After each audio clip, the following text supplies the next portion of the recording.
Со 102 коша разлика загуби екипата на Дино Баскет на гостувањето кај Јуниор 1 во Скопје и неславно ја отвори овогодинешната кошаркарска сезона.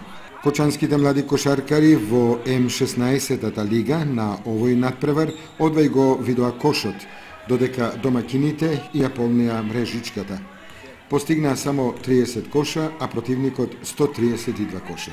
Кошаркарите на Пиколо играа неизвесен надпревар во пробишти против Пробаскет, но на крајот сепак претрпеа тесен пораз од 47-43.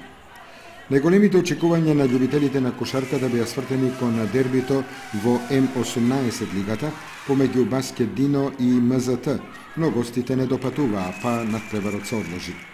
Што се однесува до женската кошарка, Атекс го очекува стартот на пролетниот дел од првенството. Во меѓувреме, девојчињата одиграа подготвителен надпревар во Пробиштип, каде го победија домакинот Пробаскет со резултат од 40-30.